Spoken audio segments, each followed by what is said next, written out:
Yung lahat. Ngayon po ay iulat ko ang Noli Me Tangere, Kabanata 34 na pinamanggatang ang pananghalian. Sa kabanatang ito, tatalakayin natin ang buod, mahalagang pangyayari, tauhan, tagpuan, talasalitaan at aral at mensahe.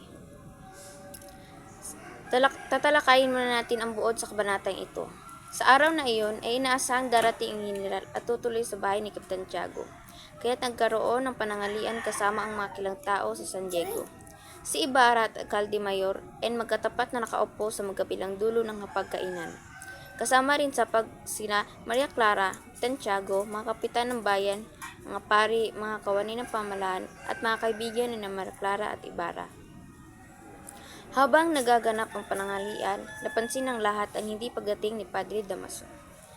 Habang kumakain, nag-usap ang mga tao tungkol sa iba't ibang paksa, tulad ng hindi pagdating ni Padre Damaso, ang kamangmangan ng mga magsasaka sa paggamit ng kubyertos, at ang mga kursong na isipakuha ng mga magulang para sa kanilang mga anak. Nang dumating si Padre Damaso, agad na bumati ang lahat maliban kay Ibarra. Habang inihahain ang serbesa, sinimula ni Padre Damaso ang kanyang patutsada laban kay Ibarra. Lalo na sa usapin ng pagkamatay ng ama ng binata.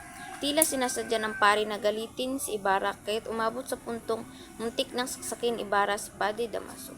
Mabuti na lamang at pinigilan siya ni Maria Clara, kaya't bumalik ang kahinahunan ni Ibarra at siya'y umalis na lamang. Ngayon, tatalakay naman natin ang mahalagang pangyayari. Una, nagkaroon ng pananghalian sa bahay ni Kapitan Tiago kung saan dumalo ang mga kilalang tao sa San Diego. Pangalawa, dumating si Padre Damaso sa kalagitnaan ng pananghalian at agad na nagsimula ang kanyang mga pututsada laban kay Ibarra. Ikatatlo, inungkat ni Padre Damaso ang tungkol sa pagkamatay ng ama ni Ibarra na nagdulot ng galit sa binata. Ikaapat, muntik nang saksakin ni Ibarra si Padre Damaso, ngunit piniligilan siya ni Maria Clara, kaya't naibalik ang kanyang kahinahunan. Panglima, umalis si Ibarra mula sa pananghalian upang maiwasan ang karagdagang iskandalo. Ngayon, alamin naman natin ang mga tauhan sa kabanatang ito. Crisostomo Ibarra, ang pangunahing tauhan na nagtitimpi sa mga patutsada ni Padre Damaso tungkol sa pagkamatay ng kanyang ama. Alcalde Mayor, isang opisyal ng bayan na nasa kabilang dulo ng hapagkainan at nagtatangkang baguhin ang paksa ng usapan upang maiwasan ang tensyon. Maria Clara, kasama sa pananghalian at siyang pumigil kay Ibarra na muntik nitong saksakin si Padre Damaso.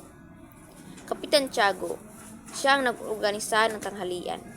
Alperes, Tiente at Escribano, silang iba pang mga bisita sa tanghalian. Padre Damaso, isang pari na patuloy na ininsulto si Ibarra at ginamit ang pagkakataon upang ungkatin ang tungkol sa pagkamatay ng ama ni Ibarra. Tagpuan. Ang tagpuan ng kabanata ay sa bahay ni Kapitan Tiago. Ngayon, tatalakayin natin ang talasalitaan. Patutsada, mga pahayag na may layuning manakit o manuligsa ng damdamin ng iba. Pagkainan, mesa o lugar kung saan nagsalo-salo ang mga tao sa pagkain. Tensyon, isang sitwasyon ng pagkakairita o pag-aaway na nagdudulot ng pagkabahala o stress. Kahinahunan, kalma o kontroladong asal sa kabila ng matinding emosyon o galit. At mensahe. Una, ang pagkakaroon ng pagpipigil sa sarili ay malaga, lalo na sa mga sitwasyong puno ng galit at tensyon. Pinakita ni Ibarra na sa kabila ng kanyang matinding galit, pinili niya magpigil upang maiwasan ang iskandalo, na isang tanda ng matalinong pagpapasya.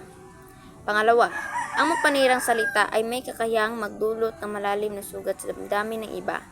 Ang patutsada ni Padre Damaso ay isang halimbawa na kung paano ang mga salita ay maaaring mag-udyok ng karahasan o galit. Pangatlo, ang pagpapatawad at pagkontrol sa emosyon ay mahalagang aspeto na isang himaynawang pagkatao. Sa pamamagitan ng pagpigil ni Maria Clara kay Ibarra, ipinakita niya ang kahalagahan ng pagkontrol sa mga negatibong emosyon upang maiwasan ang mga hindi kanais-nais sa pangyayari. Pang-apat, ang pagpapahalaga sa karangalan ng pamilya ay isang mahalagang tema sa kabanatang ito. Si Ibarra ay nagalit hindi lamang dahil sa pag-insulto ni Padre Damaso kundi dahil sa pagpastangan sa alaala ng kanyang yumaong ama. Palima, Ang kabanatang ito ay napapakita ng kapangyarihan ng kababaihan sa loob ng isang patriarkal na lipunan. Sa kabila ng pagiging tahimik at nasa gilid lamang, si Maria Clara ay may kakayahang impluwensyahan ang mga desisyon ng isang makapangyarihang lalaki tulad ni Ibarra, na nagpapakita ng kanyang mahalagang papel sa mga kaganapan. At yun lang po, Noli Me Tangere, Kabanata 34, ang pananghalian. Salamat.